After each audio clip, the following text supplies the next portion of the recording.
Tal como se ha estado avisando, en la mañana de hoy vamos a iniciar una breve serie de estudios sobre el tema del Día del Señor y su relevancia para la vida del creyente hoy. Estuve revisando notas viejas y la última vez que predicamos acerca de este tema en la iglesia fue a finales de 1998, principios de 1999. De ahí la necesidad de volver a refrescar este asunto, sobre todo tomando en cuenta a todos aquellos que han venido al conocimiento del Señor en los últimos 12 años. Ahora, yo debo reconocer que este es un tema polémico.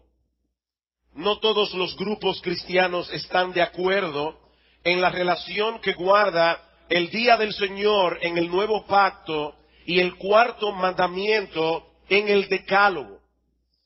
Y mucho menos cómo ese día debe ser observado por los creyentes hoy. Sin embargo, yo quiero aclarar de entrada al iniciar esta serie que yo no pienso predicarla con un tono polémico.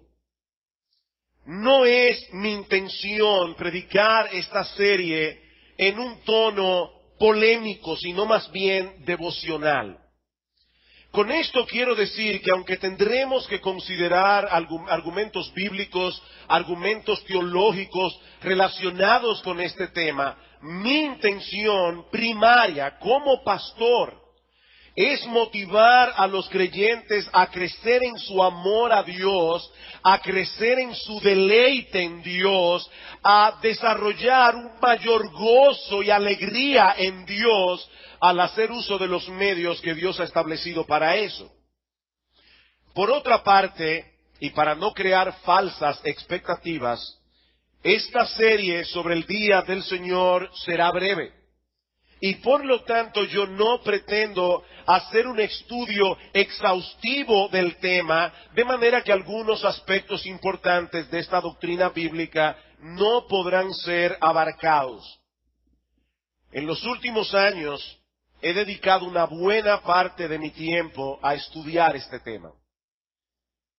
Un tema que ha traído mucha controversia en los últimos años, aún en contextos de iglesias reformadas. Y la razón por la que hemos dedicado tanto tiempo a estudiar este asunto antes de venir a predicarlo a la iglesia es porque los pastores queremos estar completamente seguros de que no estamos cargando vuestras conciencias con cosas que Dios no ha mandado. Pero por otra parte, tampoco queremos guiarlos a desobedecer cosas que Dios sí ha incluido en su palabra como parte de su buena y perfecta y santa voluntad. Habiendo hecho estas aclaraciones, yo les pido por favor que vayan conmigo al libro del Génesis. Libro del Génesis, capítulo 1, Vamos a leer algunos pasajes de Génesis capítulo 1, Génesis capítulo 2. Queremos ubicar esta doctrina en su contexto histórico y teológico correcto. La Biblia se fue revelando en la historia de la redención por parte. Nosotros encontramos algunas cosas en embrión en el Antiguo Testamento que se desarrollan más plenamente en el Nuevo. Así que tenemos que empezar por el principio. Si perdemos de vista la intención original de Dios al establecer un día de reposo, es muy probable que nos extraviemos en el resto del camino. Y por eso quiero comenzar por el principio. Génesis capítulo 1, versículos 26 al 28. Entonces dijo Dios: hagamos al hombre a nuestra imagen, conforme a nuestra semejanza, y señoree en los peces del mar, en las aves de los cielos, en las bestias, en toda la tierra, y en todo animal que se arrastra sobre la tierra. Y creó Dios al hombre a su imagen, a imagen de Dios lo creó, varón y hembra los creó, y los bendijo Dios, y les dijo: fructificad y multiplicaos, llenad la tierra y eso juzgadla, y señoread en los peces del mar, en las aves de los cielos y en todas las bestias que se mueven sobre la tierra. Versículo 31. Y vio Dios todo lo que había hecho, y he aquí que era bueno en gran manera. Y fue la tarde y la mañana del día sexto. Fueron pues acabados los cielos y la tierra y todo el ejército de ellos, y acabó Dios en el día séptimo la obra que hizo, y reposó el día séptimo de toda la obra que hizo, y bendijo Dios al día séptimo y lo santificó, porque en él reposó de toda la obra que había hecho en la creación. Génesis capítulo 2 versículo 15. Tomó pues Jehová Dios al hombre y lo puso en el huerto del Edén para que lo labrara y lo guardase. He aquí la narrativa de la creación. Una narrativa que a primera vista puede parecer muy sencilla, pero donde encontramos algunas de las enseñanzas más fundamentales acerca de la naturaleza del hombre y acerca de nuestro propósito en la creación.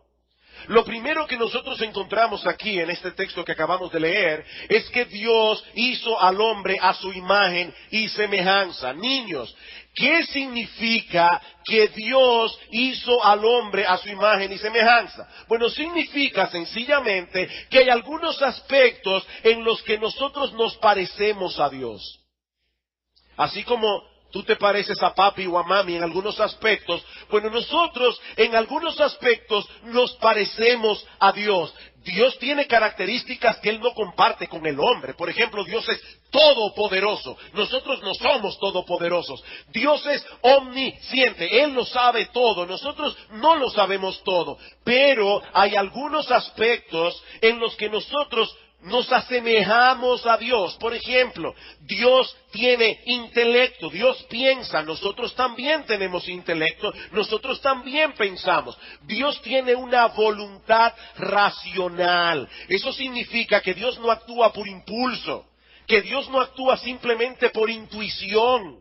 Nosotros tampoco deberíamos actuar por impulso o simplemente por intuición como hacen los animales. Nosotros tenemos sentimientos porque Dios tiene sentimientos. Nosotros tenemos conciencia de nosotros mismos porque Dios tiene conciencia de sí mismo. Nosotros tenemos la capacidad moral de distinguir lo bueno de lo malo porque nuestro Dios es santo. Todos esos aspectos forman parte de la imagen de Dios en nosotros. Pero el hecho de haber sido creados a imagen de Dios significa otra cosa muy importante. Y es que nosotros fuimos creados con el propósito primario de darle gloria a Dios a través de nuestras vidas. Y aunque el texto del Génesis no dice explícitamente que nosotros fuimos creados para la gloria de Dios, eso está incluido en el hecho de haber sido creados a su imagen. Padres, déjenme ponerles un ejemplo. Vamos a suponer que uno de tus hijos o de tus hijas es brillante haciendo algo, ya sea tocando un instrumento musical, ya sea razonando. Él es bueno en eso. Y un amigo tuyo que ve a tu hijo lo bueno que es, dice, de tal palo, tal astilla.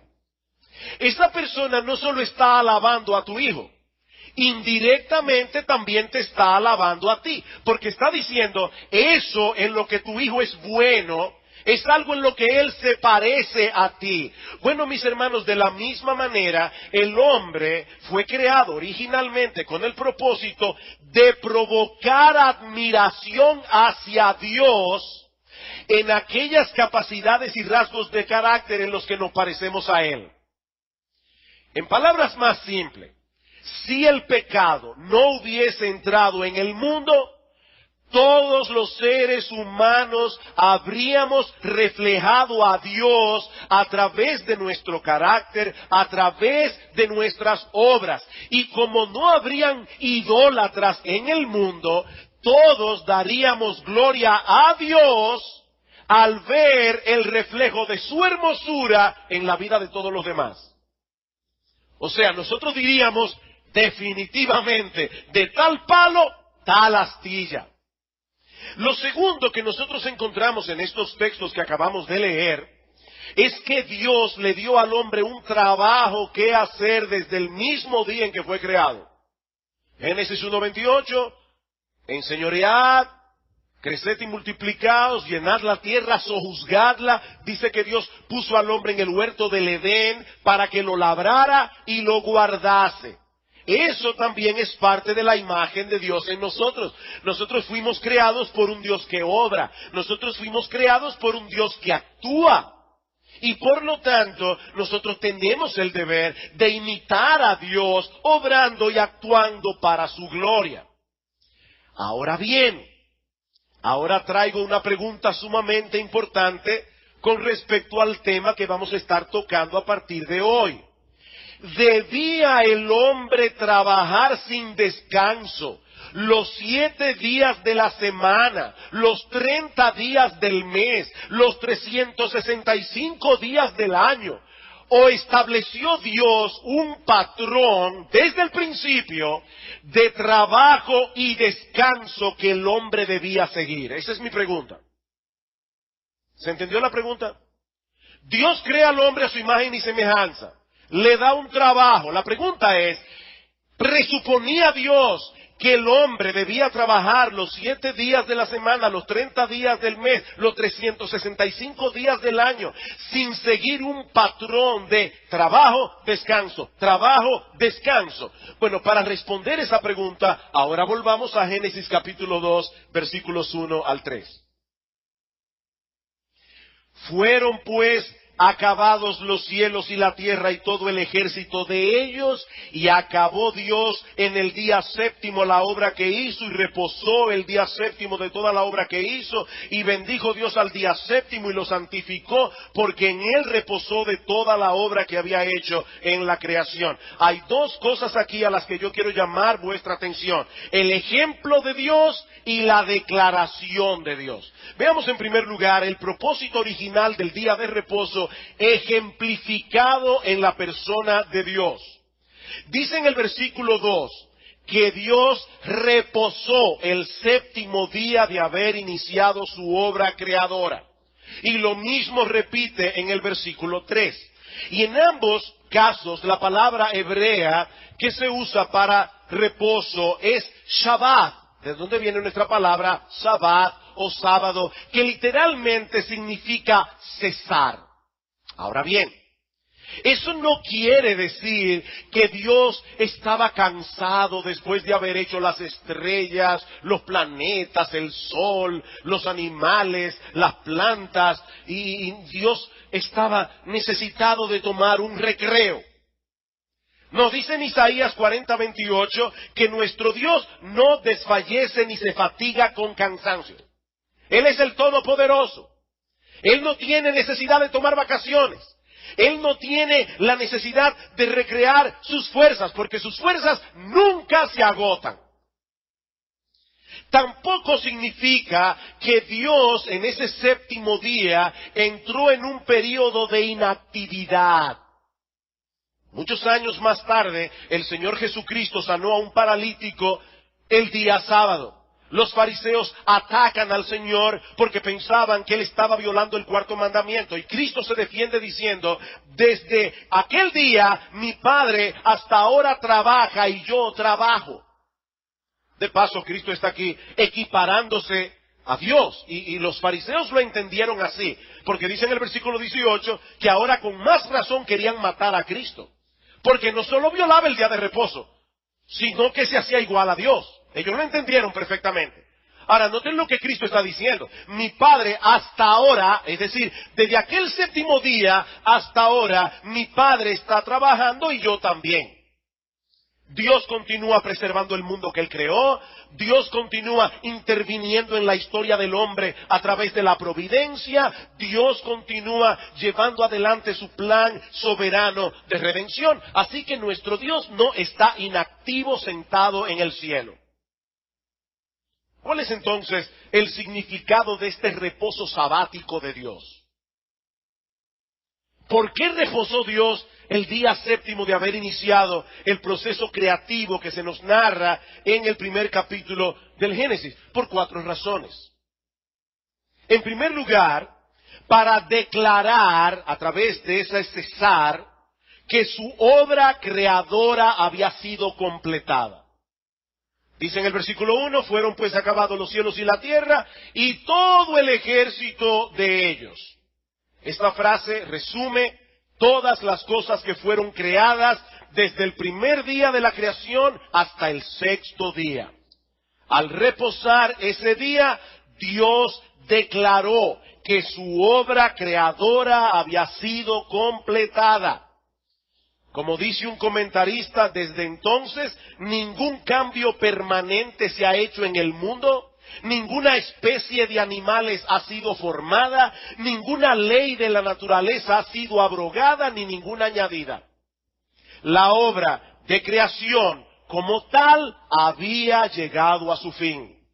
En segundo lugar, Dios reposó el día séptimo para expresar un sentido de satisfacción, de deleite en todas las cosas que Él había creado. En Éxodo capítulo 31, versículo 17, el Señor le dice a Moisés acerca del día del reposo: señal es para siempre entre mí y los hijos de Israel, porque en 6 días hizo Jehová los cielos y la tierra, y en el séptimo día cesó y reposó. Ahora, lo interesante de ese pasaje es que la palabra que Reina Valera, nuestras versiones en español, traducen como reposó, no es la palabra Shabbat. Es la palabra hebrea Jinafesh, que significa literalmente refrescarse, reanimarse. Y por supuesto, tenemos que entender que Dios está hablando en un lenguaje apto para que nosotros podamos entenderlo. Pues no es que Dios está tan agotado y exhausto que necesita reanimarse. Pero eso es lo que la palabra significa. De hecho, en Éxodo 23:12 aparece esa misma palabra traducida como refrigerio. Refrigerio. ¿Saben lo que Dios está haciendo aquí? No deja de maravillarme ver el amor de Dios aún en esas cosas. Dios nos está abriendo su corazón. Dios nos está diciendo, nos está dando a conocer el deleite, la satisfacción que Él experimentó cuando vio su obra maestra. Terminada, tal cual Él la había planificado. Él sintió deleite y satisfacción. Noten lo que dice inmediatamente antes en Génesis 1:31, y vio Dios todo lo que había hecho, y he aquí que era bueno en gran manera. Así que ese reposo sabático de Dios fue para Él. Capten eso, por favor, se los ruego, se los suplico. Ese reposo sabático para Dios fue un tiempo de placer, un tiempo de satisfacción, un tiempo de deleite. ¿Alguna vez tú te has embarcado en una tarea difícil y llegas al final y tú ves lo que has podido hacer? Tal vez te pasaste días y días amaneciendo en claro, y de repente esa satisfacción del trabajo bien hecho. Eso fue lo que sintió Dios. En tercer lugar, al reposar en aquel día, Dios mostró a nuestros primeros padres el tipo de reposo que Él proveería para el hombre si permanecía en obediencia. Dios le mostró a Adán y a Eva que si ellos permanecían en santidad, si ellos no lo desobedecían, si el pecado no hubiera entrado en el mundo, Adán y Eva habrían entrado en ese reposo eterno sin pasar por la experiencia de la muerte. De ese modo, ese reposo sabático de Dios era una figura, era un tipo del reposo eterno que aguarda a los creyentes cuando todo sea consumado. Esa es una de las enseñanzas que encontramos en Hebreos capítulo 4, los versículos 1 al 10. Allí se relaciona el reposo de Dios, el séptimo día, se cita en el versículo 4, con el reposo eterno que Él ha preparado para su pueblo. En cuarto lugar, Dios reposó ese día para establecer un patrón que el hombre creado a su imagen, el hombre creado a su semejanza, debía imitar en el uso de su tiempo. Mis hermanos, Dios pudo haber creado el mundo en un segundo, en una milésima de segundo. Para Cristo no fue ningún problema en aquel milagro de los panes y los peces, bendecir 5 pedazos de pan, unos cuantos peces y alimentar a más de 5,000 personas. En un instante, Cristo hizo eso.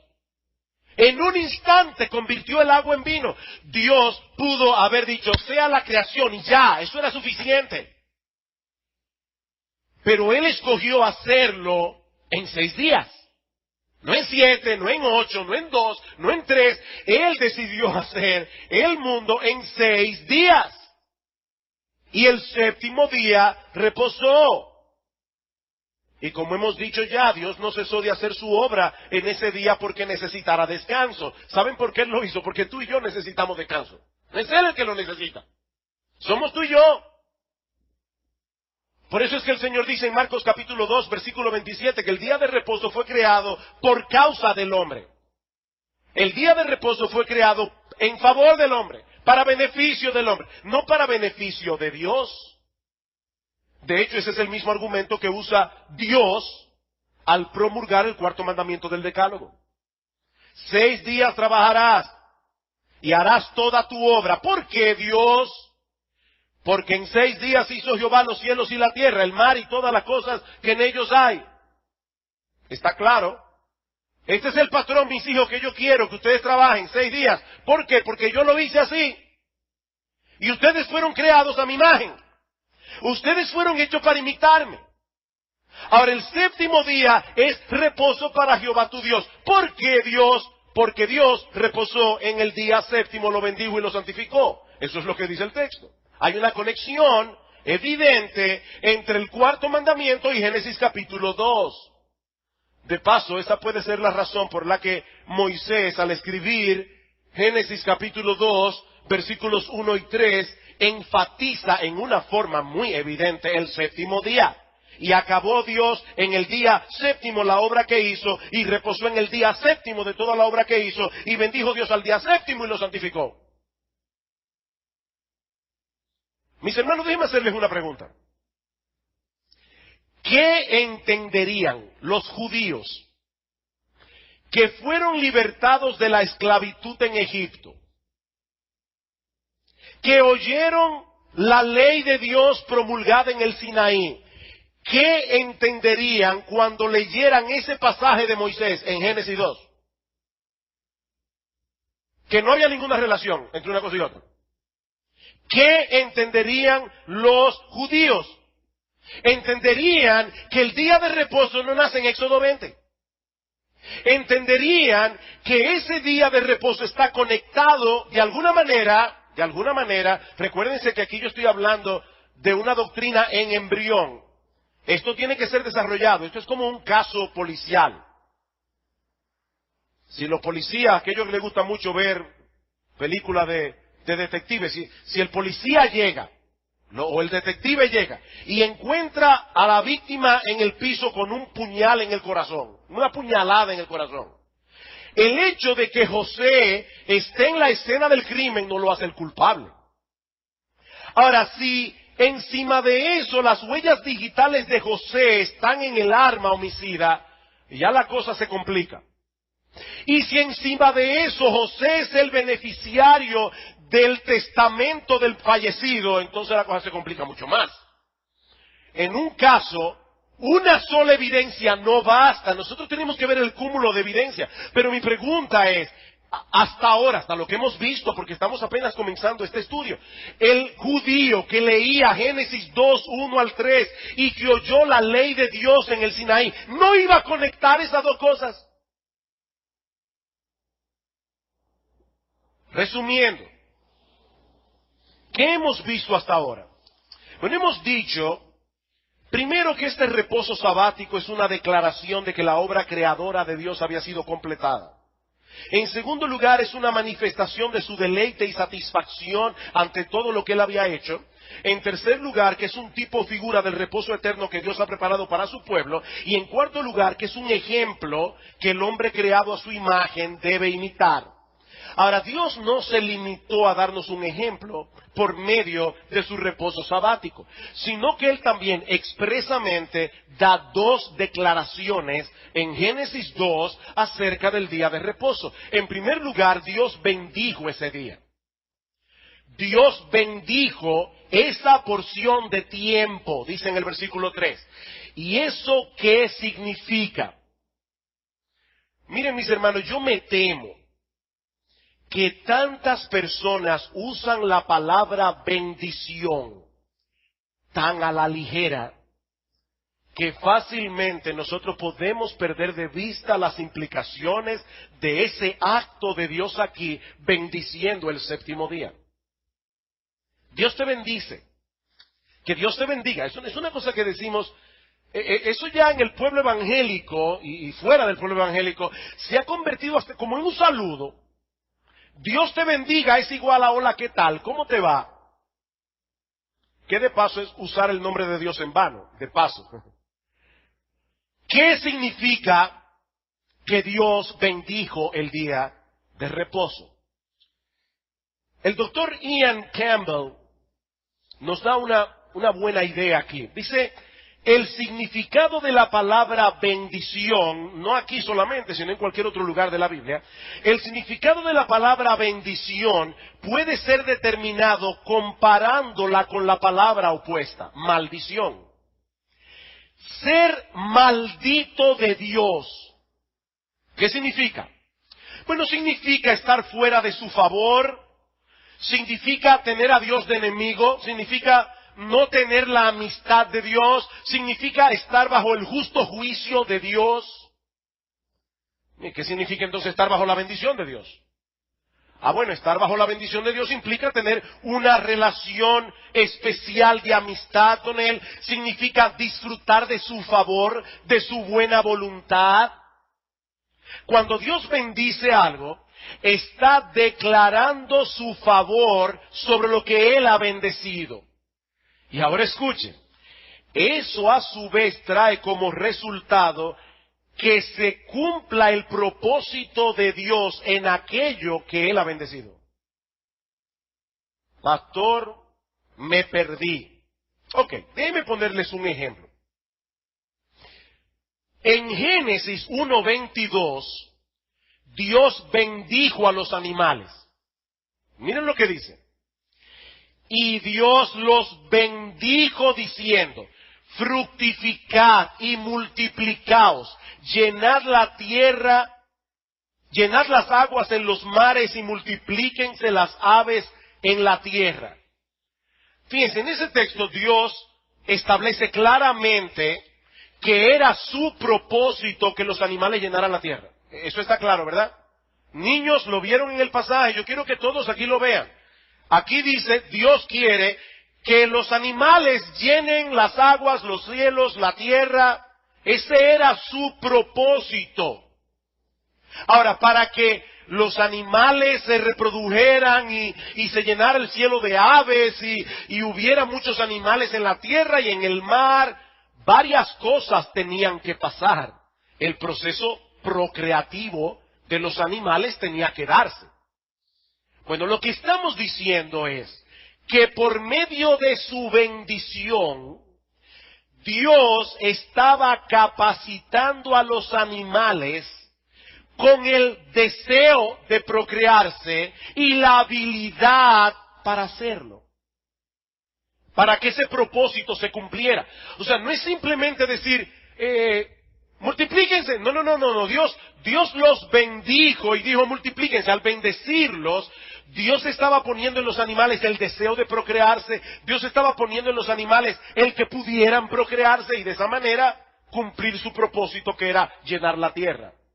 Lo mismo pasa con el hombre. Dice en el versículo 28 del capítulo 1, y los bendijo Dios, y les dijo, fructificad y multiplicaos, llenad la tierra y sojuzgadla, y señoread en los peces del mar, en las aves de los cielos, y en todas las bestias que se mueven sobre la tierra.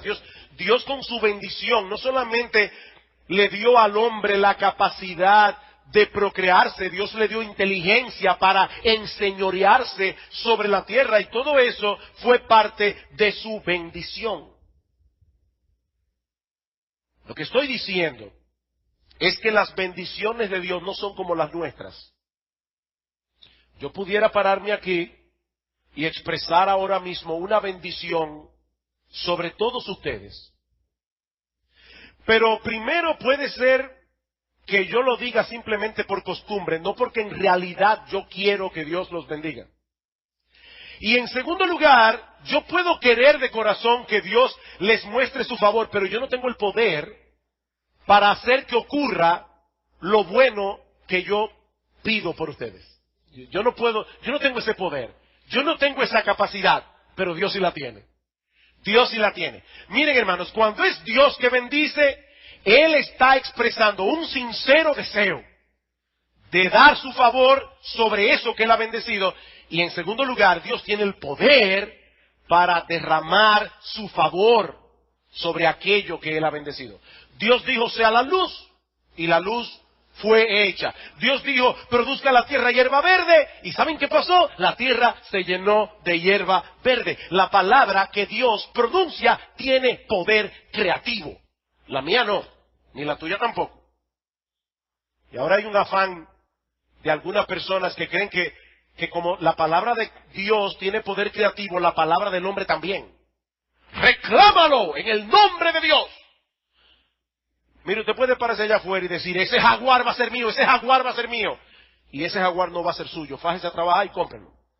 Usted no tiene ese poder. Usted no tiene ese poder. La palabra de Dios tiene poder. La palabra de Dios, dice en Isaías 55, porque como desciende de los cielos la lluvia y la nieve, y no vuelve allá, sino que riega la tierra y la hace germinar y producir, y da semilla al que siembra y pan al que come, así será mi palabra que sale de mi boca. No volverá a mí vacía, sino que hará lo que yo quiero, y será prosperada en aquello para lo que la envié. La palabra de Dios hace lo que Él quiere. Así que cuando Él bendice, Él imparte el favor que promete.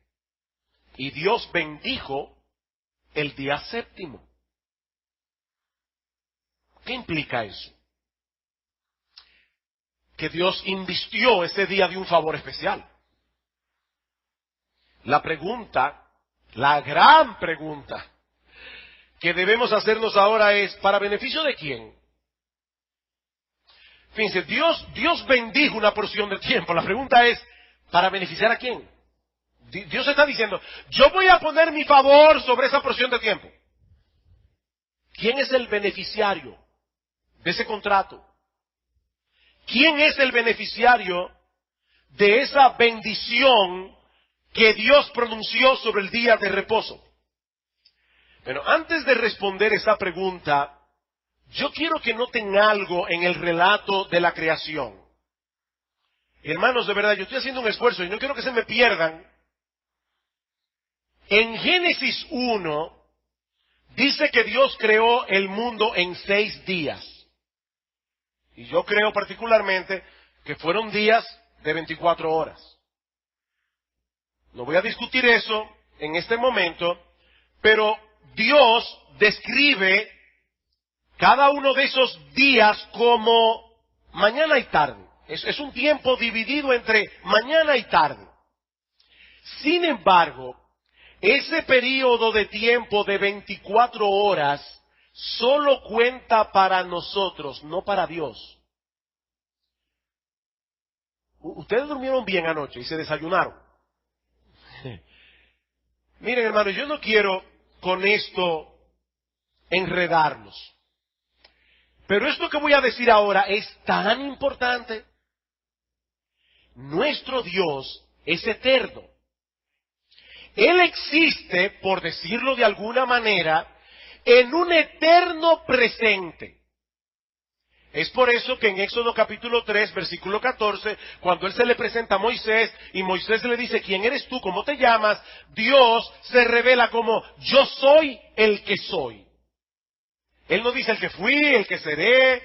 Yo sé que yo ahora no soy como era hace 20 años. Si Dios me da vida dentro de 20 años, no voy a ser como soy ahora. En estos días mi esposa encontró una foto por ahí, cuando yo tenía 18 años, y de regalo me la amplió y me la puso en un marco. Y yo la tengo en la sala de mi casa, para que todo el que va a casa vea una prueba y evidencia de que yo tenía cabello en esa época.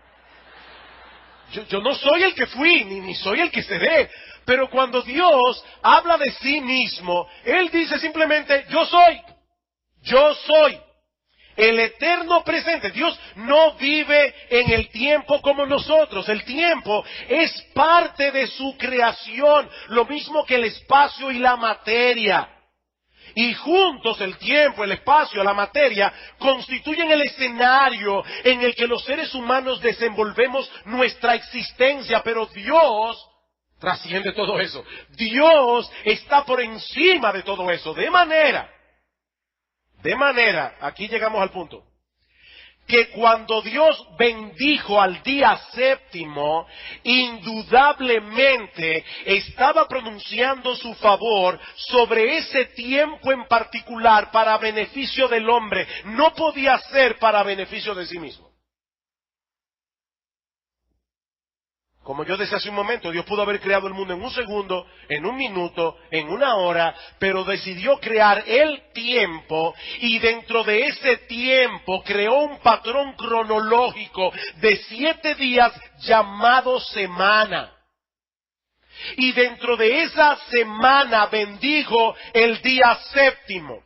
Y muchos años después, en aquellas tablas de piedra que él escribió con su dedo y le entregó a Moisés en el Sinaí, Dios explica de manera explícita el significado de esa acción suya en el día séptimo. 6 días trabajarás y harás toda tu obra, mas el séptimo día es reposo para Jehová tu Dios, porque en 6 días hizo Jehová los cielos y la tierra, el mar y todas las cosas que en ellos hay, y reposó en el séptimo día. Por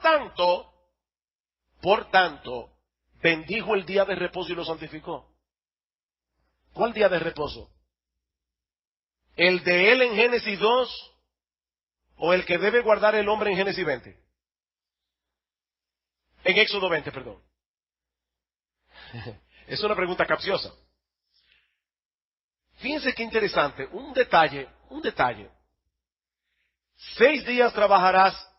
El texto que yo acabo de leer tiene la palabra reposo 3 veces. Noten esto. 6 días trabajarás y harás toda tu obra, mas el séptimo día es reposo para Jehová tu Dios. Ese reposo es ¿de quién? Del hombre. Es del hombre, evidentemente. Tú tienes, dice Dios en los 10 mandamientos, tú tienes que reposar. Porque en 6 días hizo Jehová los cielos y la tierra, el mar y todas las cosas que en ellos hay, y reposó en el séptimo día. ¿Quién? Dios. Entonces resulta que ahora Dios pasa del reposo del hombre al reposo suyo y termina diciendo, por tanto, Jehová bendijo el día de reposo. ¿Cuál día de reposo? ¿El de él o el nuestro? Evidentemente los dos. Él está haciendo alusión a que por el hecho de haber bendecido el día de reposo en Génesis 2, es que él está bendiciendo el día de reposo en Éxodo 20. En otras palabras, lo que Dios está diciendo es, guarda el día de reposo, porque al principio de la creación yo bendije ese día y lo santifiqué. Ese día fue instituido para beneficio del hombre, no para beneficio de Dios, porque Dios está por encima de eso. Dios está por encima del tiempo mismo. El día de reposo fue hecho por causa del hombre, no el hombre por causa del día de reposo. Pero Dios no solo bendijo ese día, Dios también lo santificó. En Génesis 2, no en Éxodo 20, Dios santificó ese día. Cuando la Biblia nos habla de algo que ha sido santificado, lo que quiere decir es que Dios separa eso, que de otro modo sería común y corriente, para su uso personal, para su adoración, para su servicio. Por ejemplo, el templo de Dios en el Antiguo Testamento fue santificado junto con todo lo que había adentro. Eso hacía de ese edificio algo especial. Ese no era el lugar para hacer reuniones de negocios, por ejemplo. Ese no era el lugar para hacer deportes. Ese no era el lugar para que los reyes se reunieran a planificar la guerra. No, ese templo había sido apartado para Dios. Es por eso que cuando Belsasar, el rey de Babilonia, nieto de Nabucodonosor, tomó los utensilios del templo y los usó para celebrar una fiesta orgiástica, Dios lo vio como una profanación de algo sagrado y lo castigó. Hacer un uso común de aquello que Dios ha santificado es una profanación. Y Dios santificó el día de reposo. Él declaró que ese espacio de tiempo le pertenecía a Él. Nosotros vamos a ver más tarde, en otros sermones, lo que eso implica. Recuerden, yo estoy simplemente sentando la base, comenzando por el principio. Así que no se adelanten, porque la mente juega muchos trucos para que nosotros encontremos escapatoria y no nos sometamos a la voluntad de Dios. Entonces significa que el día de reposo no se puede hacer nada. Yo no he dicho eso. Eso lo estás pensando tú. O sea, no ridiculices el día de reposo para entonces justificarte a ti mismo. Espera que lleguemos ahí, porque no hemos llegado ahí. Lo único que yo estoy diciendo es que Él declaró en Génesis 2, y hermanos, de verdad, para mí está más claro que el agua, que ese tiempo, que es tiempo para el hombre, no para Él, porque Dios no vive en el tiempo, ese tiempo es para el uso de Dios.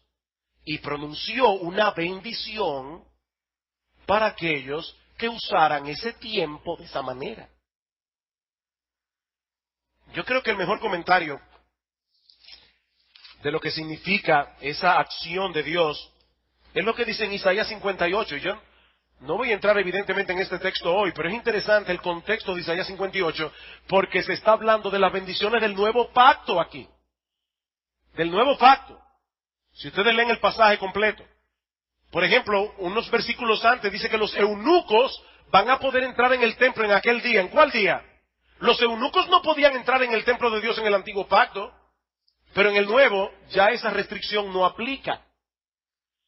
Y ahora dice Dios, si retrajeres del día de reposo tu pie de hacer tu voluntad en mi día santo, y lo llamares delicia, santo, glorioso de Jehová, y lo venerares, no andando en tus propios caminos, ni buscando tu voluntad. En otro mensaje vamos a decir lo que eso significa. Ni haciendo, ni hablando tus propias palabras. Entonces te deleitarás en Jehová. Y yo te haré subir sobre las alturas de la tierra, y te daré a comer la heredad de Jacob tu padre, porque la boca de Jehová lo ha hablado. Es una forma de pronunciar su bendición. Bien, mis hermanos, ¿qué aprendemos de lo que hemos visto hasta ahora? Solo hasta hoy. Bueno, en primer lugar, que el día de reposo tiene sus orígenes en la creación, no en el monte Sinaí, o en Éxodo 16.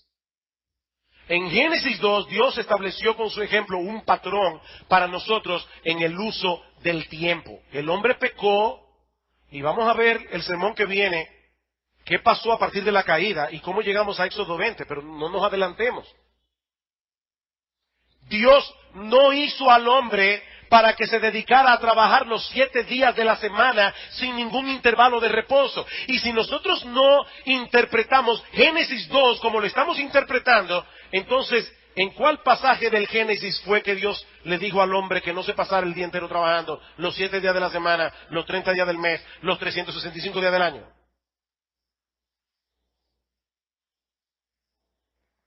Y por supuesto, Dios tampoco quería que el hombre se pasara los 7 días de la semana, los 30 días del mes, los 365 días del año, ocupándose del jardín, sin cultivar con tiempo de calidad una relación con Él, que lo creó para su gloria, para tener comunión con Él.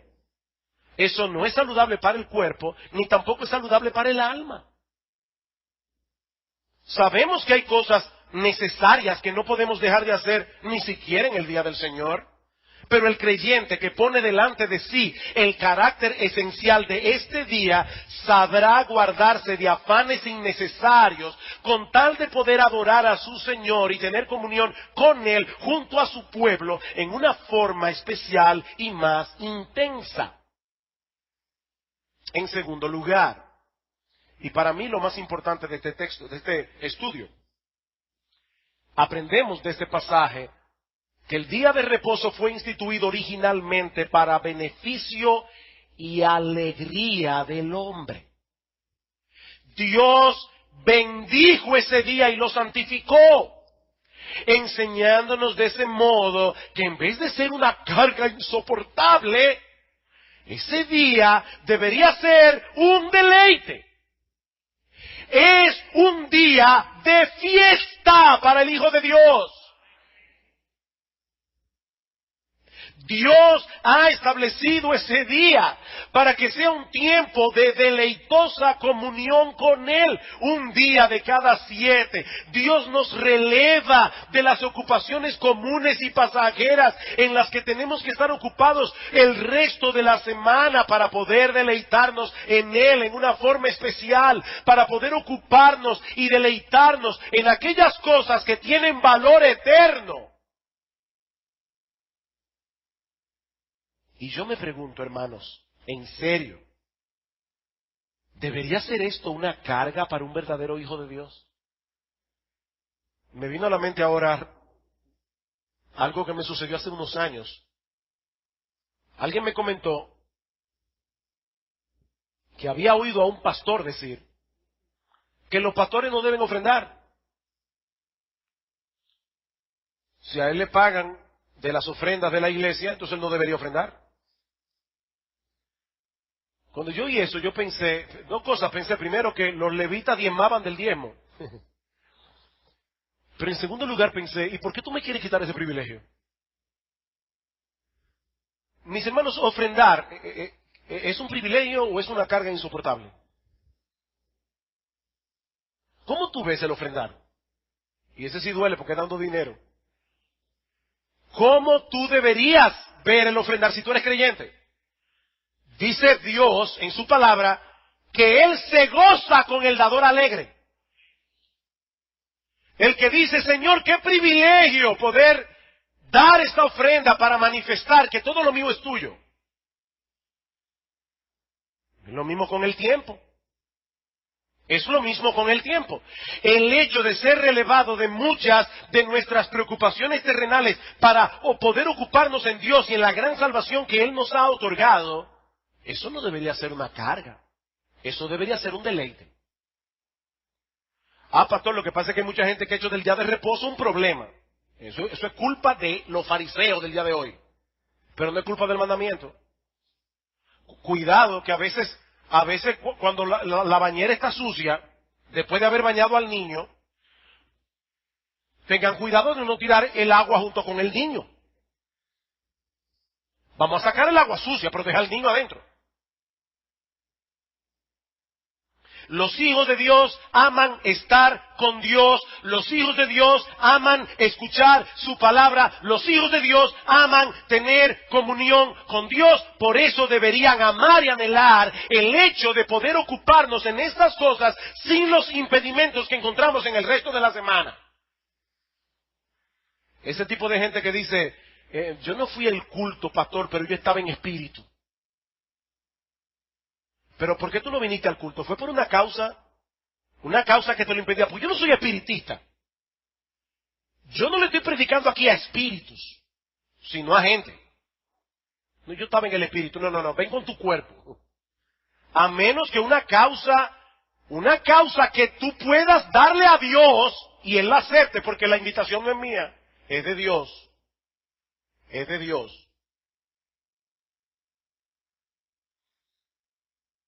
Ustedes se imaginan, hermanos, voy a hacer un chiste que hicimos a lo interno aquí en la oficina hoy, por algo que pasó. Ustedes se imaginan que un día ustedes vengan al culto y uno de los pastores se para aquí y le diga, mire hermano, lo sentimos, el pastor Sugel no vino hoy. Y él ni avisó por qué no venía. Así que vamos pasando la hora y media cantando porque yo no soy el pastor Sugel, no ha llamado ni nada. ¿Cómo ustedes lo verían? Honestamente.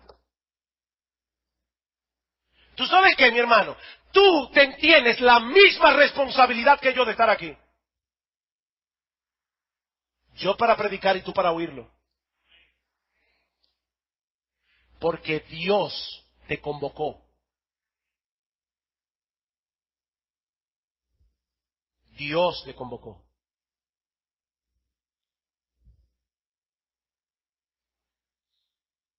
Cuando yo estudiaba para el ministerio, yo estaba interno en una institución. Y solo nos permitían usar el teléfono 2 veces a la semana y solo por 10 minutos para llamar a la novia. ¿Usted se imagina eso? 2 veces a la semana y solo 10 minutos para llamar a la novia. Uno no bien había comenzado a saludarse y ya los 10 minutos habían pasado. Si alguien me hubiera dicho a mí, y tú tienes que llamar a tu novia 2 veces, pero no puede ser una.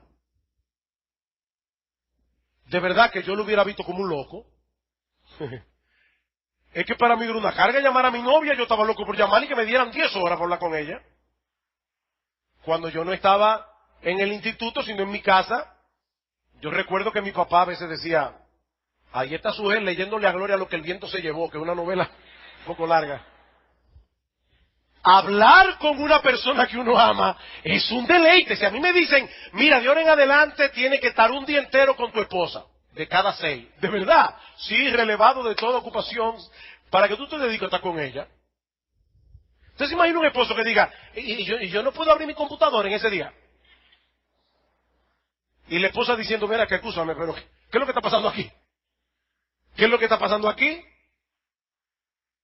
Pues mis hermanos, con mucha más razón, nosotros debemos ver el día del Señor como un tiempo deleitoso, no como una carga. Este es el parque que el Rey de los cielos ha construido para encontrarse con nosotros una vez a la semana, en una forma especial. Este es el lugar en que nuestras almas son refrescadas después de una semana de trabajo y de lucha con el pecado. Este es el paraje en el que nos paramos a contemplar a lo lejos el reposo eterno que nos aguarda cuando nuestro bendito Señor y Salvador regrese en gloria. Esta es la posada donde los hijos de Dios se reúnen luego de una semana de separación para gozarse juntos en Dios, para alentarse y exhortarse mutuamente al amor y a las buenas obras, como dice en Hebreos capítulo 10, versículo 24. Esto no tiene nada que ver con un ritual religioso, esto no tiene nada que ver con un conjunto de reglas opresivas. Aquí estamos hablando de comunión deleitosa con Dios.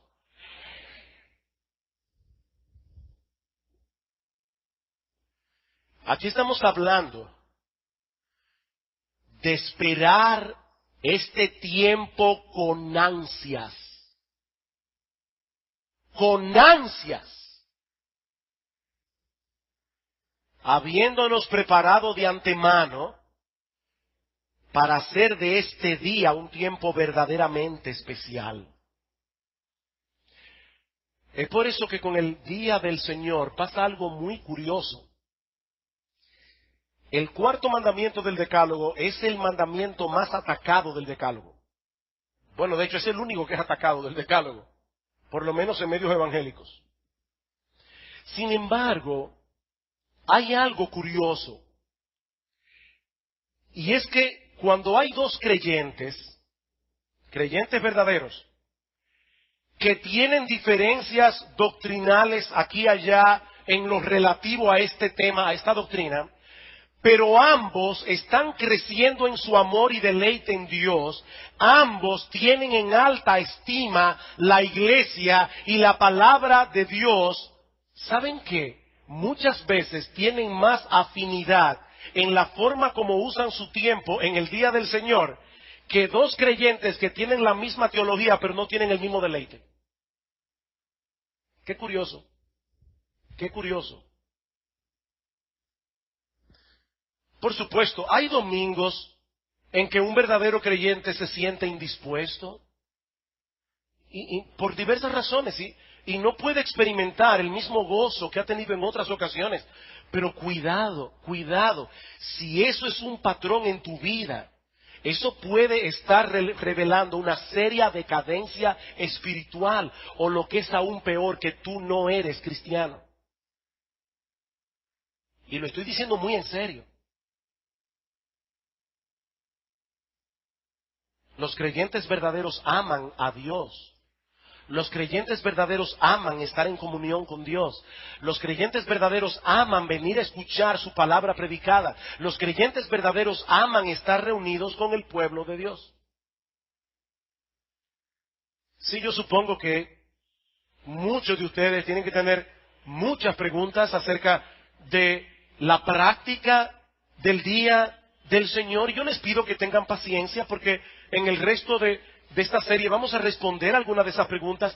Pero mis hermanos, lo que yo quiero dejar como pastor de esta iglesia, lo que yo quiero dejar en tu corazón, lo que quiero dejar en tu mente, es que el amor a Dios requiere de tiempo. El amor a Dios requiere de tiempo, y es precisamente acerca de eso que se trata este asunto. Tiempo con Dios, con aquel que nos redimió de nuestros pecados para adoptarnos como hijos y tener comunión con nosotros. Recuerden, mis hermanos, que el mayor regalo de Dios al salvarnos es Él.